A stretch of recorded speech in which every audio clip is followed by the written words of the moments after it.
Tá, beleza. Olá, estamos começando aqui o Conexão América Latina. A gente hoje não está nos nossos estúdios porque o curso da História do Brasil vai ser ministrado pelo Rui Costa Pimenta, da Universidade Marxista do PCO. Ele vai começar hoje e a nossa equipe técnica está fazendo aí os últimos ajustes nos nossos estúdios, onde o Rui vai ministrar o curso. Começa hoje 6h30 da tarde, no estúdio da Causa Operária TV, no auditório Friedrich Engels, no Centro Cultural Benjamin Perret. Os militantes do PCO de São Paulo e de outras regiões vão participar presencialmente e a maioria do público vai participar virtualmente. Você pode acessar o site universidademarxista.com.br e se já estiver inscrito, é só você fazer o seu login, que no horário do curso vai estar lá para você poder acessar o player ali e assistir o curso ao vivo. O curso fica gravado também, para se você não puder assistir ao vivo. E caso você não esteja inscrito no curso, você pode também se inscrever no curso no site da universidade.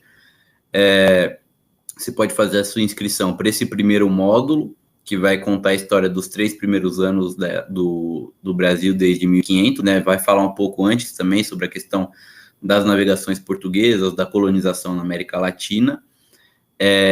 E são 4 módulos, cada módulo vai ter 15 aulas. Então, vão ser aí, no total, 60 aulas. Vai durar o ano inteiro esse curso, o mais completo curso sobre a história do Brasil, jamais ministrado aí por um partido de esquerda ou mesmo por qualquer outra organização, né? Porque, além de ser um curso completo em termos de informação, vai trazer uma análise inédita através de uma interpretação marxista sobre a história do Brasil, fazendo frente aí ao que os identitários tentam fazer, né? Que é a tábula rasa da história do nosso país. Então, você pode se inscrever em universidademarxista.com.br, caso ainda não esteja inscrito. Queria convidar todo mundo que já está assistindo o nosso programa a deixar sua curtida, a deixar o seu comentário também, a compartilhar nas redes sociais, Twitter, Facebook, Instagram, Telegram, WhatsApp, e-mail, nos grupos, nas páginas, nas mensagens privadas aí para os seus amigos, convidando a conhecerem a Causa Operária TV, o Conexão América Latina, e assistirem esse nosso programa especial que vai tratar sobre mitos a respeito de Cuba, com a Márcia Chueri, que está aqui no Brasil. Ela vai participar ao vivo com a gente e ela vai falar um pouco aqui, vai conversar com a gente sobre esses mitos. Vocês podem enviar suas questões aí também no chat para a gente fazer uma interação, né? E enviem superchats, super stickers, contribuam com a Causa Operária TV, tornando-se membro também do nosso canal, porque a gente precisa, né, dessa forma de contribuição financeira, porque é praticamente a única que a gente tem para poder manter o nosso canal, né? Os nossos estúdios aí estão sendo ajustados para a universidade e o dinheiro que a gente consegue, né, através dessa contribuição, vai para fazer esse tipo de melhoria nas estruturas da Causa Operária TV. Vai para pagar o salário dos nossos poucos funcionários também, para pagar as nossas contas. Então é muito importante que todo mundo que assiste a Causa Operária TV que faça uma contribuição financeira na medida do possível, conforme o tamanho do bolso de cada um. Vocês também podem enviar um Pix. Aqui embaixo tem no rodapé o endereço pix@dco.org.br. E, inclusive, o YouTube, ele come uma parte da contribuição financeira feita por superchat, super sticker e membros, né? Então, vocês podem fazer uma contribuição pelo Pix, que vai o valor integral aí para a Causa Operária TV. Mas não deixem também de contribuir de todas as formas que vocês puderem com a nossa imprensa. Bom, a gente vai começar o nosso programa com a nossa comentarista para assuntos peruanos, a Catherine Van Benten, que já viveu muito tempo lá no Peru e que está acompanhando a crise institucional naquele país onde o Pedro Castilho, apesar de todas as concessões feitas à direita, pode ser derrubado. Vamos com a Kathleen. Boa tarde, amigos da CEL TV. Meu nome é Kathleen e estou aqui com as últimas notícias do Peru. E hoje tem notícias bastante quentes, né? Hoje é segunda-feira, 14 de março, e após ter aprovado, né, semana passada, o novo gabinete do presidente Castilho, hoje, segunda, o Congresso votou uma proposta feita por alguns congressistas de vacância, né, impeachment do presidente Castilho. E hoje a proposta, com ampla maioria, foi aprovada. Né? Como sabemos, a direita e a extrema-direita têm uma ampla maioria no Congresso e desde o começo estão trabalhando apenas para isso, né? Para conseguir a vacância, o impeachment. O partido Peru Livre, né? Oficialmente ainda o partido do presidente, votou contra, né? Pelo menos, só apenas um integrante se absteve. E outros partidos da esquerda também votaram contra, mas lógico, isso não foi suficiente. Agora eles vão poder votar novamente daqui 15 dias, dia 28 de março, para de fato, né, vacar, ou seja, empichar o presidente Castillo, como fizeram também, né? Vamos lembrar com o presidente Vizcarra, né, o anterior, com o PPK, né? Então não seria a primeira vez. E é por isso que, na verdade, hoje em dia, com a atual constituição, né, do Fujimori, ainda o Peru, com essa direita, seja no governo ou na oposição, o Peru está ingovernável, né? O presidente da esquerda, ou nem tão de esquerda, não consegue fazer praticamente nada. O Castilho já respondeu hoje, pareceu bastante confiante, e ele amanhã, ou seja, hoje, né, terça-feira, 15, ele vai se dirigir ao Congresso e ao povo peruano. Ele já tinha solicitado essa possibilidade, né? Ele pode pedir permissão, né, para o Congresso para ir lá e se pronunciar. E eles aprovaram também isso, então ele vai, às 5 horas da tarde da hora peruana, ele vai se pronunciar. Vamos ver o que ele vai dizer. E para amanhã, ou seja, hoje 15 de março, já os peruanos já tinham marcado um novo ato em Lima, então muito provavelmente haverá apoiadores, né, em frente ao Congresso, e é muito provável que os atos vão aumentar, né, até dia 28. Os motivos, né, bom, eles o tempo todo estavam já juntando irregularidades, né, supostas razões para um impeachment, como visitas irregulares, né, ao Palácio Presidencial, ou visitas oficiais no domicílio do presidente, supostos casos de corrupção, né? Como se nunca esse tipo de casos tivessem acontecido em outros governos, né? E principalmente o fato de o presidente ter mencionado, né, a possibilidade de organizar um referendo, né, uma consulta popular sobre uma possível saída para o mar, para a Bolívia, né, através do Peru ou do Chile. Né, ter mencionado a possibilidade de perguntar o que o povo peruano pensaria ao respeito, né, já para a direita ultraconservadora e, segundo eles, né, ultranacionalista, entre aspas, né. Já isso para eles foi demais, né, e chamaram isso de traição à la pátria, e seria então motivo para uma vacância, né, um impeachment.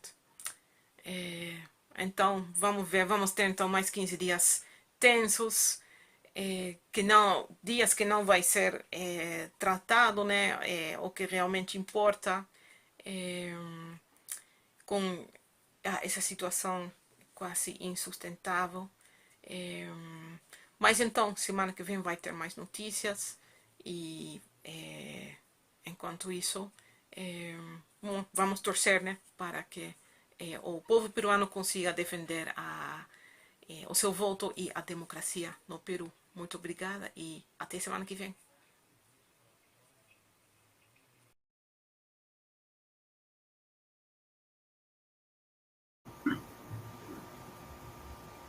Muito obrigado aí a Catherine Van Benton, nossa comentarista para assuntos peruanos. Valeu, Catherine. A gente vai acompanhar aí a situação no Peru. Obrigado aqui ao Donatello Silva, que está acompanhando o programa com a gente. Vocês podem enviar aí seus comentários no nosso chat. A gente vai conversar agora com a Márcia Chueri, que é nossa correspondente em Havana, Cuba. Ela se encontra no Brasil, pelo fato de a gente não estar apresentando o nosso programa nos estúdios, né? A gente está fazendo aí por videochamada. Seja muito bem-vinda, Márcia. É um prazer aqui. O nosso público ama você. Você nem sabe, o público, sempre quando tem o seu vídeo, a gente apresentando na sua TV, o pessoal fala: nossa, eu adoro a Márcia, muita informação, muito boa análise. Você já, inclusive, Márcia, eu sei que você, nas suas redes sociais, tem muitos seguidores aí que são provenientes da Causa Operária TV e do PCO, né? Para você ver como você faz sucesso aí as suas reportagens sobre Cuba. Muito bem-vindo. Obrigada. Boa tarde a todos. Falando aqui de casa, né? E casa de férias, né? Ainda por cima. Mas esse comentário aí sobre as redes, eu tenho que agradecer a você, né, Vasco? Foi quem me convenceu que eu podia fazer esses vídeos semanais, enfim. E aí a coisa cresceu um pouquinho mais, e tem os podcasts e tal, e está sendo interessante, acho que sim. Acho que é importante ocupar todos os espaços para apresentar informações mais verazes sobre Cuba, né? Para isso nós estamos aqui hoje, para tentar desvendar alguns mitos, né? Desfazer alguns mitos.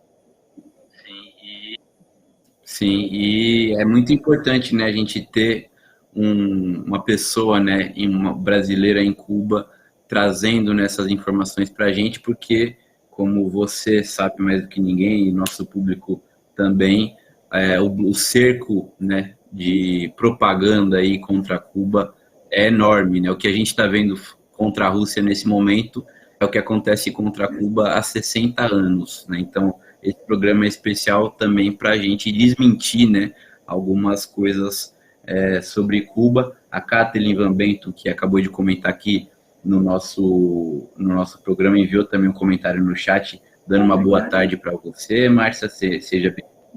E o Lino Alves também, falando que você é muito... Prazer. O Lino está sempre aqui com a gente. Bom, Márcia, vamos falar então um pouco sobre esses mitos a respeito de Cuba.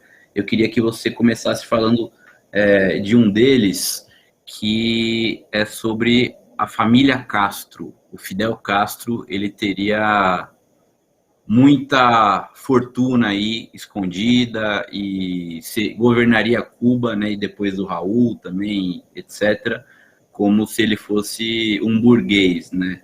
É verídico isso daí, Márcia? Não, claro que não. Isso aí, eu não sei se teve origem aí, a origem deve ser anterior, mas a revista Forbes colocou o Fidel como um dos homens mais ricos do mundo, chegou a dizer que era mais rico que a Rainha Elizabeth, por quase 10 anos, entre 97 e 2006. Até que ele se cansou e desafiou a revista a provar que ele tinha $1 sequer em seu nome. E aí a revista retirou ele da lista. E pronto. Só que em 2016, com o falecimento dele, pelo menos aqui no Brasil, a grande imprensa, né, a mídia burguesa, ressuscitou esse mito e disse que o Fidel tinha deixado uma grande fortuna, etc. Não é verdade. Tanto que a revista Forbes desistiu, e o governo norte-americano também, na época era o governo Bush, ele também foi desafiado, e eles também se calaram e saíram do cenário em relação a isso. O Fidel tinha uma vida bastante simples, na verdade, ele era uma pessoa de hábitos muito simples. Ele sim dormia em casas diferentes por questão de segurança, ele sempre teve pelo menos 3 casas, para poder variar, né? Ninguém sabia onde ele dormiria naquela noite, porque também houve mais de 600 atentados contra a vida dele. Então, isso era necessário. Mas ele não se apropriou de nada do que ele recebeu, por exemplo, como chefe de Estado. Todos os presentes que ele recebeu ficaram para o Estado cubano. Eles alegavam também que ele era muito rico, por causa das empresas estatais, mas as empresas são estatais, pertencem ao Estado cubano. O Raul tem uma vida simples também, mais simples ainda, né? Ele é um militar bastante discreto. Você sabe que essa semana o motorista de Uber falou: o irmão do Fidel morreu, né? Eu falei: como? Não morreu. Gente, o Raul não morreu, tá? Ele está vivo e bem. O que ele fez foi se aposentar. Ele saiu no último congresso do partido, se retirou e disse que estaria com o pé no estribo se a revolução precisasse. Tanto que ele tem aparecido publicamente ao lado do Dias-Canel, no que tem 2 funções. Primeiro, mostrar que ele está vivo, óbvio, desfazer todas essas fake news sobre isso. E o outro é demonstrar o apoio explícito à política do Dias-Canel. Uhum. E não, essa questão aí, no Brasil aqui sempre foi comum, no mundo inteiro, né? Essas notícias aí de que o Fidel morreu, né? E agora do Raul Castro também. Eu mesmo já vi na televisão notícias de que o Fidel tinha morrido e aí ele aparece no dia seguinte. É uma das táticas, né, de propaganda do imperialismo contra Cuba. Márcia, eu queria... Bom, pode falar. Peraí, já que a gente falou sobre o Raul, deixa eu dizer mais uma coisinha que não tem a ver com a fortuna, mas com uma outra questão que levantam. Por que o Raul foi sucessor do Fidel? Não era por ser irmão dele. O Raul foi comandante da Revolução, né? Ele comandou, e, além disso, foi ele que reorganizou as Forças Armadas. Ele foi ministro das Forças Armadas por muito tempo, ele foi o chefe das Forças Armadas de Cuba. Então, era muito natural que, com a saída de Fidel, ele fosse o sucessor, não por ser irmão, senão por ter sido comandante revolucionário desde o primeiro momento. Uhum. Também está aqui com a gente a Monique FC, ela também está aqui gostando muito da sua participação. Ela pergunta se você tem Facebook ou outras redes. Você tem sua conta no Facebook, é Márcia Regina Chueire, né?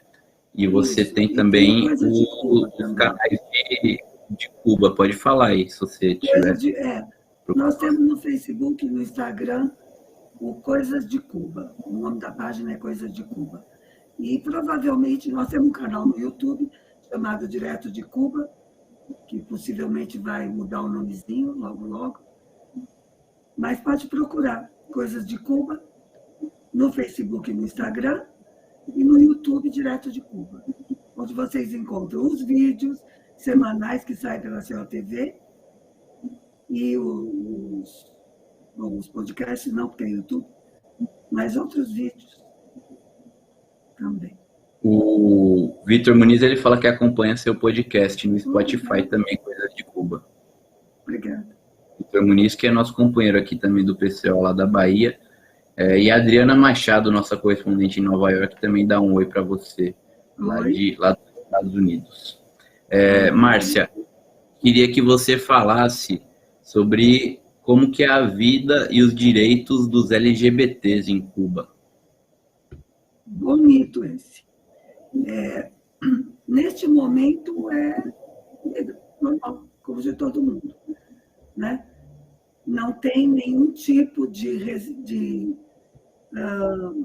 qualquer resistência ou nenhum direito diminuído, nada. Inclusive, o Código das Famílias que está em discussão traz justamente, ele se chama Código das Famílias, justamente para indicar que se aplica a todas as famílias e, na verdade, a nova Constituição, que foi aprovada em 2019, já considerava, né, já declara que toda pessoa pode constituir família. Então, essa questão não existe. LGBTs podem formar suas famílias como os héteros, da mesma maneira.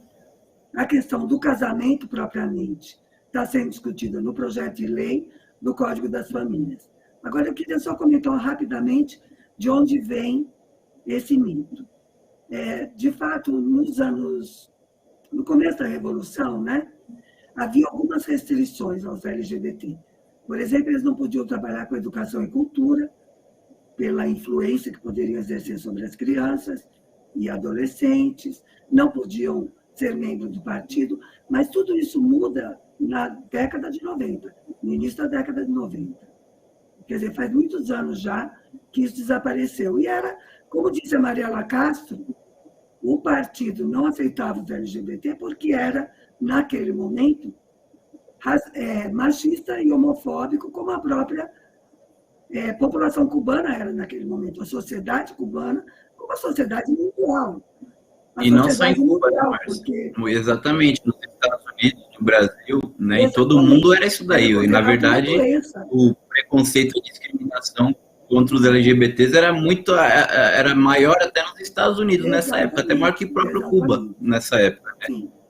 Então, a gente tem que situar num contexto histórico, né? Exatamente. Desde 2007, tem o dia não chama Orgulho Gay, mas, enfim, tem um dia de manifestações públicas a favor dos direitos dos LGBT.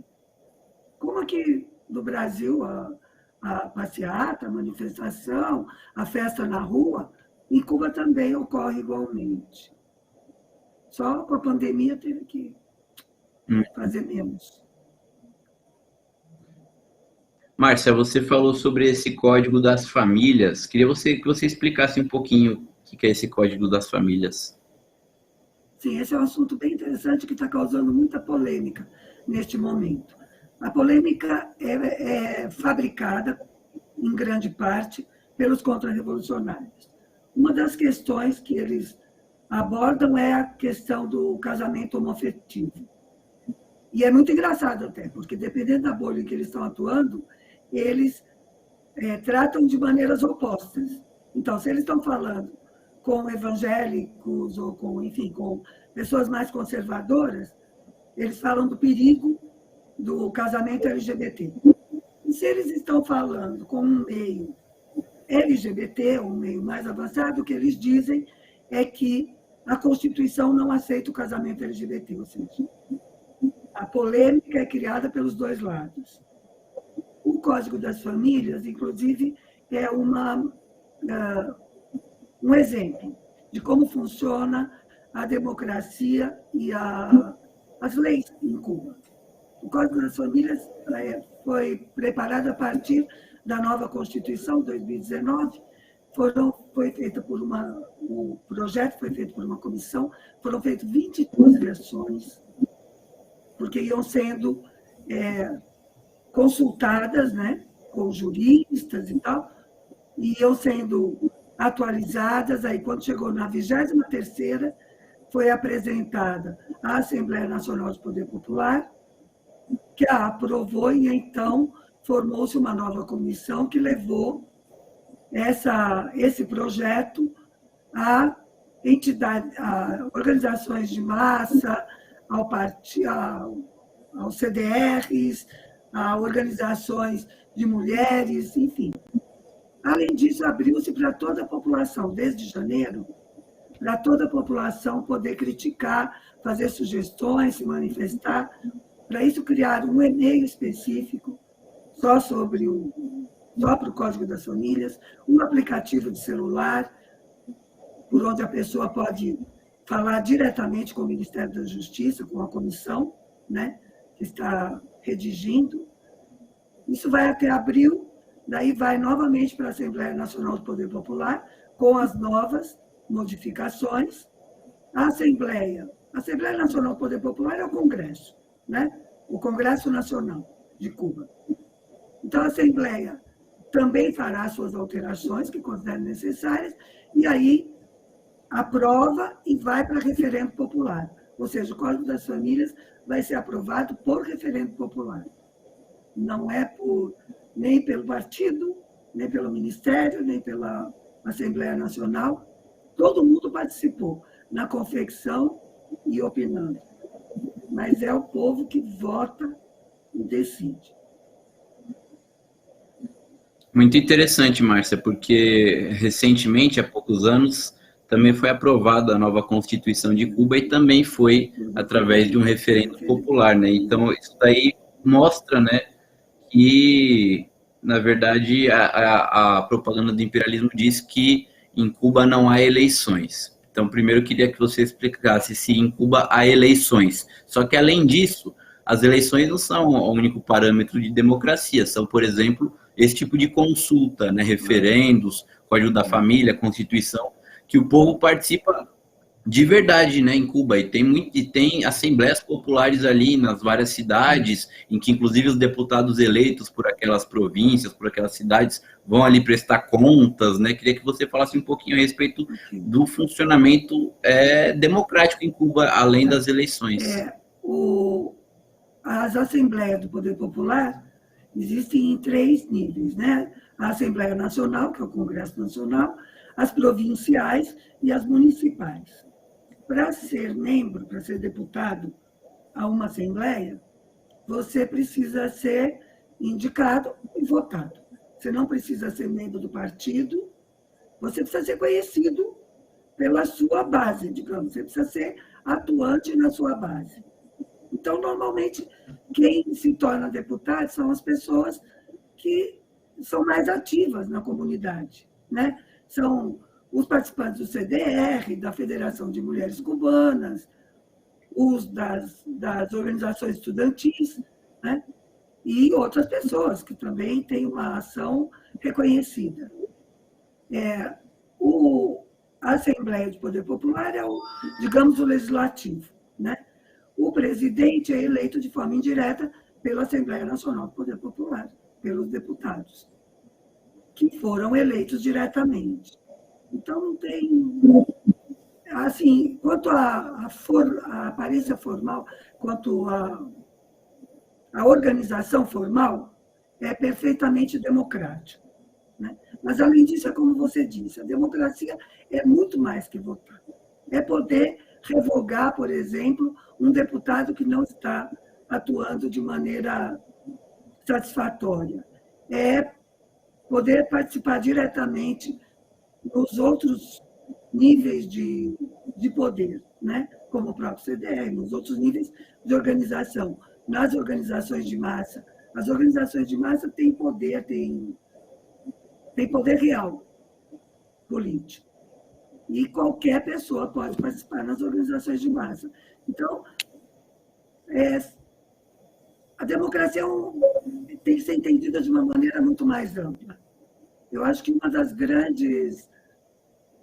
dos grandes engodos que o capitalismo e o imperialismo fez com a gente é justamente essa conversa de que democracia só existe de uma maneira que é da maneira imposta, né? Com uma quantidade de partidos, e independente de quem eles representem, na verdade, que isso nunca fica claro, né? Isso sempre fica oculto, e a população, o povo, acaba pensando que é tudo a mesma coisa.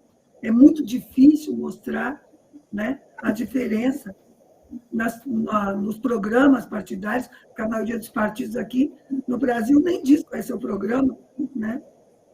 E atua muito mais com outros meios que não são nada democráticos, com influência, né? círculos de influência, e até com doação de comida. Nossa, para que falar disso? Então, a questão da democracia é mais complexa, eu acho. Eu vejo a vida em Cuba muito mais democrática que no Brasil. O acesso à educação, o acesso à cultura, o acesso à informação, tudo isso é democracia, e lá é muito mais amplo que aqui. Então, não sei se você quer que eu especifique algo mais.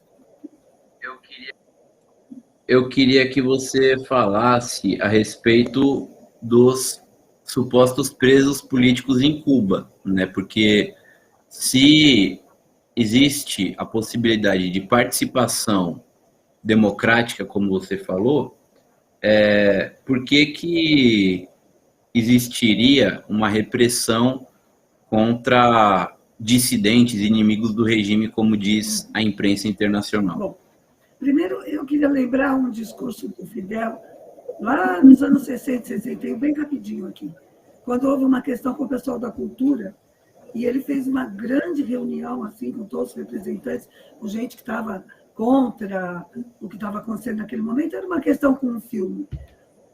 Quando ele diz, dentro da Revolução tudo, fora da Revolução nada. A Revolução é a expressão do poder popular em Cuba, é a expressão do poder do povo cubano. Então, tudo que se opõe à Revolução está fora da lei. Qualquer tentativa de fazer Cuba voltar ao capitalismo, Cuba voltar a ser colônia, Cuba voltar a ser dependente dos Estados Unidos, qualquer tentativa nesse sentido é contra a lei. Então, o que há não são presos políticos, não são presos por opinião. E eles fazem uma ação concreta, financiada pelos Estados Unidos, isso é público, financiada através daquelas organizações como o NED, a USAID e as ONGs que eles financiam, né? Então, financiado chega através da mídia, aspas, alternativa, né? Então, eles financiam efetivamente ações contra-revolucionárias, ações que visam derrubar o governo, derrubar a revolução e fazer Cuba voltar a ser capitalista, derrubar o sistema, não só o governo, derrubar o sistema socialista ou que, enfim, está construindo o socialismo em Cuba. E isso é contra a lei. Então, se a pessoa ou a organização atua nesse sentido de forma comprovada, sim, eles podem ser presos por estar contra a lei, por ter infringido a lei. Mas são presos comuns, isso é crime comum. O crime de traição, o crime de tentativa de mudança de sistema, né? De insuflar uma mudança de sistema, tudo isso são considerados crimes comuns. O Matheus Fernandes, ele perguntou se ele fala que o Che Guevara fuzilava gays. Isso daí é verdade, Marta? Fuzilava gays? Che Guevara? Nossa, que bobagem. Fuzilava. Ai, desculpa. Desculpa, com todo respeito. Claro que você deve ter recebido essa informação em algum meio, eu suponho que você não tenha inventado isso. A gente sabe que essa é uma informação que circula, mas claro que isso é uma fake news, isso é um mito até cruel, né, contra o Che. O Che absolutamente nunca perseguiu nem os gays, nem ninguém, né?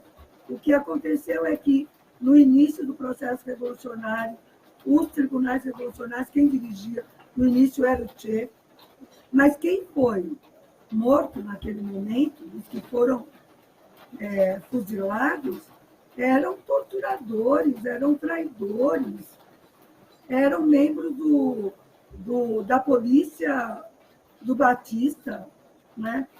Da polícia de uma ditadura do Fulgêncio Batista, torturadores, uma ditadura sangrenta. Torturadores, violadores de direitos humanos, né? Assim como eram aqueles da ditadura militar do Brasil, né? Desculpa, eu não estou ouvindo. Sabe o que está acontecendo? Está chovendo muito aqui. E o barulho da chuva no telhado está me impedindo de ouvir. Aliás, eu estou com medo que esteja chovendo dentro da minha casa. Eu vou fazer mais perguntas aqui. Eu deixei a janela aberta. Uma delas é a respeito da fuga de cidadãos cubanos para os Estados Unidos, que é o que muita gente fala na imprensa, né? Cubanos fogem da ditadura em busca da democracia, fogem da fome, etc., para os Estados Unidos. Como que é isso, Márcia? É a questão dos balseiros, né?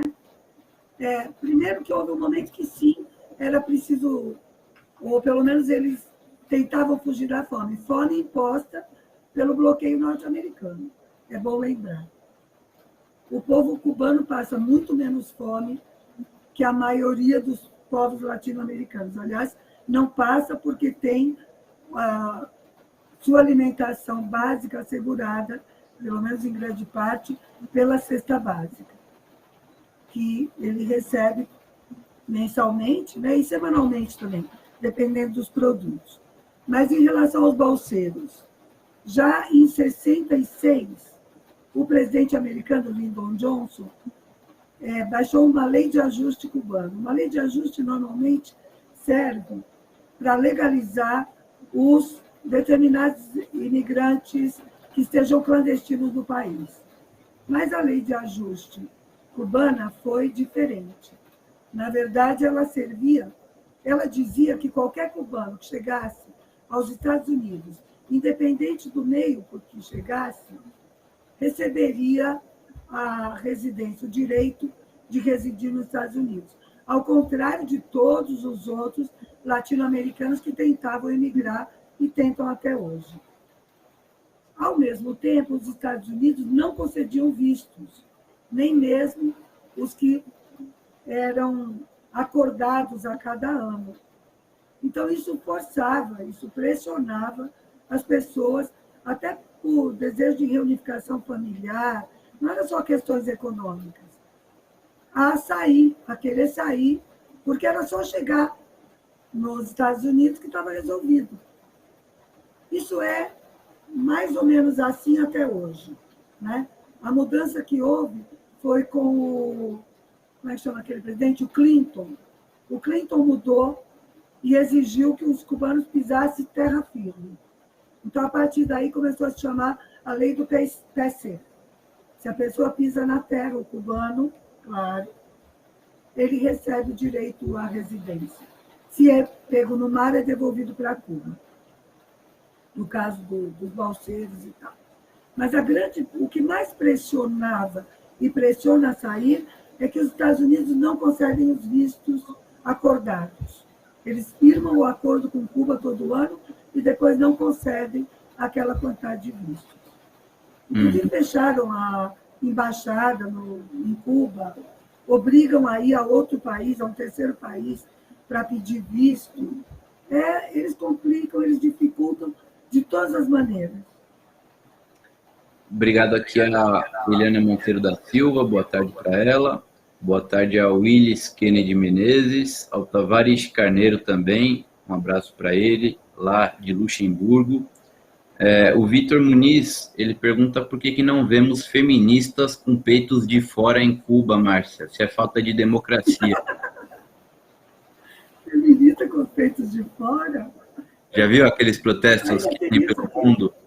Pelo mundo tem vários protestos de feministas que colocam claro, peito de fora. Entendi. Bom, o que acontece? Claro que, até fiz um podcast sobre isso no domingo. Claro que Cuba não acabou com o machismo ainda, não conseguiu. Mas existe uma ação institucional no sentido de assegurar os direitos das mulheres. A mulher cubana tem direito a salário igual, por trabalho igual, desde 61 ou 62. Foi uma das primeiras leis da Revolução garantir salários iguais. Desde 65 tem direito a aborto legal. As mulheres cubanas são maioria nas universidades, é uma pequena diferença, mas sim, há mais mulheres do que homens na universidade e há mais mulheres do que homens como técnicos especializados. Elas estão ganhando espaço também na política, Nós temos agora várias governadoras, mulheres. Existe um movimento feminista em Cuba, independente de tudo isso. Existe uma discussão sobre essas conquistas, sobre a necessidade de combater o machismo no dia a dia.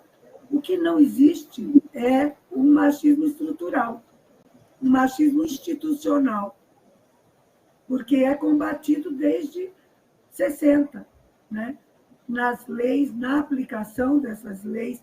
A Federação das Mulheres Cubanas tem uma ação também muito forte, muito intensa, inclusive na formação de mulheres ativistas, né? Para levar essa discussão a todos os níveis, toda a população. Então, deve ser por isso que não tem nenhuma feminista cubana com o peito de fora, mas tem bastante feminista, tá? Uhum. Márcia, existe liberdade de imprensa em Cuba? Depende do que a gente chama de liberdade de imprensa. Existe uma imprensa dos trabalhadores, tanto nos jornais, na televisão, né? Uma imprensa que defende os interesses dos trabalhadores. Então, existe... todos os meios de imprensa são estatais, o que não significa que eles não critiquem, ao contrário, eles criticam quando um programa governamental, por exemplo, não está dando bom resultado, ou não está dando o resultado esperado, ou um governante, ou um membro do partido, enfim. Qualquer um que mereça críticas pode ser criticado pela imprensa. O que eu aprendi vivendo em Cuba, eu gosto de repetir isso, quando eu vivi lá de 2000 a 2004, eu deixei, quando eu voltei, né, para o Brasil, eu simplesmente deixei de ler jornais aqui no Brasil. Eu confesso que eu nunca mais assinei nenhum jornal. Porque, claro que eu já sabia que a imprensa tem um lado, né? E que o lado dos grandes meios de comunicação é o lado do proprietário do canal de televisão, ou do jornal, ou da revista. Claro que eu já sabia isso. Mas depois de passar 4 anos, quase 5 anos em Cuba, e ver a imprensa de lá, eu entendi melhor o que é uma imprensa comprometida com os interesses do povo, com os interesses populares, não só dentro do país, como também nas matérias internacionais, por exemplo, né? E é isso, é uma imprensa livre, sim, nesse sentido. No sentido de que é livre para criticar e tem como função social, é uma imprensa que cumpre sua função social. Os meios de comunicação cumprem a função social deles, não só de informar, mas de educar, de formar politicamente. Inclusive essa questão do feminismo, por exemplo, da mulher, né? No ano 2021, acho, isso, 2021, por exemplo, teve um programa interessantíssimo por vários meses na televisão para discutir questões relativas ao machismo, que tinha uma discussão, um debate entre especialistas sobre um tema específico do machismo, né? Sobre as mulheres, sobre a vida das mulheres, e seguido de um teleteatro sobre aquele tema, dramatizando o que tinha sido discutido.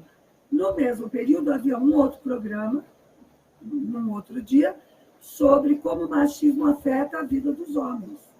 Porque não são só as mulheres que são afetadas. Os homens também são afetados pelo machismo, na medida em que não podem expressar suas emoções, né? Na medida em que se consideram provedores e se sentem fracassados se não são capazes de prover o sustento da família, enfim, muitíssimas coisas. Essa é assim que cumpre a função social também. Legal, Marcelo. Uma coisa que tem a ver com a questão da imprensa é a internet. Como que está o acesso à internet em Cuba hoje? O mito de que a internet é proibida, né? A internet não é proibida. Eu tenho acesso à internet e, às vezes, a velocidade é boa. Não sei. O que aconteceu com a internet? Os Estados Unidos, devido ao bloqueio norte-americano, Cuba não tem acesso às redes de como chama? De cabo de fibra óptica, que passam ao lado da ilha, o que baratearia muito o custo da internet, se pudesse ter. Não tem. Então, em 2007, a Venezuela ofereceu o acesso aos cabos dela. Só que a Venezuela não está encostada em Cuba como os Estados Unidos. Então, precisou levar os cabos da Venezuela até Cuba. Além disso, teve que prolongar 100 quilômetros o caminho para evitar qualquer área que fosse controlada pelos Estados Unidos devido ao bloqueio. Então, em 2011, finalmente chegou a fibra óptica a Cuba. A partir daí, a internet ficou muito mais fácil. Antes era bem difícil, é verdade. Ficou muito mais fácil. A gente acessa por dados móveis no celular. Todo mundo tem celular em Cuba, tá? Alguns não tão bons, outros melhores. Todo mundo pode ter, e praticamente todo mundo tem. Também existe o Wi-Fi nas casas, um serviço chamado Nauta Hogar, que não é tão livre como aqui, porque não é o tempo todo, a quantidade de horas mensal, que é o que dá para fazer com os recursos de que dispõe. Porque também é preciso entender que para ter internet é preciso ter equipamentos, é preciso ter recursos físicos, recursos materiais. E o bloqueio impede que Cuba compre, que Cuba financie para poder comprar. Percebe? Então, o crescimento da internet também é muito freado pelo bloqueio. Mas sim existe, é liberada. Não é liberada total, porque o bloqueio impede que, a partir de Cuba, a gente tenha acesso a uma grande quantidade de sites, de aplicativos, de páginas, de sistemas mesmo, né, operacionais. Então, por exemplo, no Google, nós só temos acesso ao que é grátis. Nada do que é cobrado pelo Google pode ser acessado em Cuba. Eu não posso acessar o site da Amazon em Cuba. Eu não posso acessar um monte de sites. Eu não posso acessar o Zoom. Por isso, eu não posso participar nunca de nenhuma live feita com o Zoom. E assim, uma grande quantidade é bloqueada pelos Estados Unidos. Nossa. Obrigado aqui ao Yuri Gagarin, o Sérgio A. Rodrigues, Márcia Guzmán, Gabriel Teles, Lucas Espíndola, o LC29 envia um super sticker para a gente. Muito obrigado, LC29. Mais uma pergunta, Márcia. A religião em Cuba, ela é reprimida? Não, a religião não é proibida. De fato, a religião nunca foi proibida em Cuba. O que foi proibido no início é que a pessoa que professava alguma religião fosse membro do partido. Ou seja, Cuba nunca proibiu a religião. O partido é que não aceitava pessoas religiosas. Porque se entendia que, por ser um partido marxista, só ateus poderiam participar. Isso foi modificado faz muito tempo já. E desde aí por 90, por aí. Né? Então, todos podem participar do partido, inclusive existem representantes das diversas religiões que são membros do partido, como existe também na Assembleia Nacional do Poder Popular, várias pessoas que estão aí porque professam determinadas religiões. O partido tem uma pessoa encarregada das relações com as organizações religiosas. Em Cuba há todas as religiões, né? Claro, existem as religiões de matriz africana, existe a religião católica, que já existia desde sempre, porque é de colonização espanhola, as igrejas evangélicas tradicionais, as pentecostais, e até mesmo as neopentecostais estão chegando. Então, não há nenhuma restrição de nenhum tipo a exercer religião. Obrigado ao João Galvão Júnior, Angelina Dias, aqui o comentário relevante, o perfil. A Angelina, Márcia, pergunta sobre as drogas em Cuba. Elas são legalizadas? Não. E a política é de tolerância zero. Eu sei que isso é um pouco polêmico, mas eu defendo a posição de Cuba, porque Cuba é uma pequena ilha a 90 milhas dos Estados Unidos que quer e faz todo o possível para interferir na vida da ilha de todas as maneiras. Eu acho que Cuba não pode abrir nenhuma brecha do narcotráfico. Essa é a minha posição pessoal. Acho que fazem muito bem de ter tolerância. Não, Cuba tem. Ela não pode abrir esse Cuba tem motivo. Cuba é um dos países do mundo que mais tem motivos, né, para adotar uma política como essa, porque pode ser usado justamente para subverter, né, o sistema político da ilha. É tolerância zero, é penalizado, mas não tem pena de morte, tá? Por favor. Em Cuba não existe pena de morte? Não existe para tráfico de droga, nem para útil, nem para uso. Não, estamos falando disso. A lei prevê a pena de morte para alguns poucos crimes, mas ela não é aplicada desde 2003, se eu não estou equivocado. Desde 2003, né? Eu já ouvi isso daí também. Inclusive, uma pena que... Na prática, ela foi abolida, né? Na prática. Já faz 20 anos que não, a última vez que foi aplicada foi com o sequestro de uma lancha. Não uma lancha, é uma... como é que chama isso? Uma balsa que cruza a Bahia. Era uma tentativa de sequestrar a balsa, que a balsa estava cheia de gente, inclusive, foi em risco a vida de todas aquelas pessoas. Mesmo assim, foi muito polêmica a aplicação da pena de morte naquele momento, e desde então não voltou a ser aplicada. Eu morava em Cuba na época, inclusive. Uhum. Você morou em Cuba de uma vez, é isso, então? Como é? Eu morei em Cuba? Você morou em Cuba mais de uma vez? Sim, eu morei de 2000 a 2005, agosto de 2004, quase 5 anos. Eu fui para fazer um mestrado, e aí eu queria continuar morando lá. Meu álibi do mestrado acabou, que eu defendi até a dissertação, e aí eu arrumei emprego como tradutora do governo cubano. Daí, em 2004, agosto de 2004, eu voltei, e, na verdade, eu não voltei, eu vim de férias, mas aí houve uma confusão, porque eu era casada com um médico. E aí ele é que não podia regressar a Cuba por causa de um evento da nossa vida pessoal. A minha mãe adoeceu e a gente teve que prolongar o tempo aqui, enfim. Aí nós não pudemos voltar imediatamente.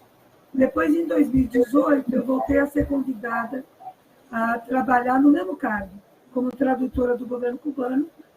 Então, em agosto de 2019, nós voltamos. Eu tenho uma filha que é meio cubana, que tem cidadania cubana, e ela está lá comigo. Ela é filha desse meu... Bacana, Márcia. Então, nós estamos agora... Muito legal. Obrigado aqui. Entendi. A Márcia Lima, ela fala, maravilha saber de Cuba por quem mora em Cuba. Gratidão, Márcia Chueri. Obrigado aí a Márcia Lima pelo comentário. Obrigado aqui ao TP. E também um perfil aqui que está escrito em chinês, mas fala Aguante Cuba. E, Márcia, uma última perguntinha aqui do nosso chat. O TP, ele pergunta se o álcool é permitido em Cuba. É permitido e os cubanos aproveitam, né? Do mundo. Não apenas é permitido, vou contar uma coisa. Eu, agora, por uma liberalidade do governo cubano, os estrangeiros residentes também estão recebendo cesta básica. Então, eu recebo cesta básica, tá, gente? Faz alguns meses já. E aí a gente recebe também charuto, cigarro e rum, como cesta básica. Que beleza! Que beleza, é mais um motivo para todo mundo que está assistindo a gente querer ir morar em Cuba. Rum de graça. Não é de graça, mas é bem baratinho. Eu comentei com um amigo aqui, ele falou assim, tá vendo? Por isso é que eu gosto de Cuba. Não é só comida para repor as forças, a força de trabalho. Ela é prazer também. A cesta básica também cuida do prazer e do lazer.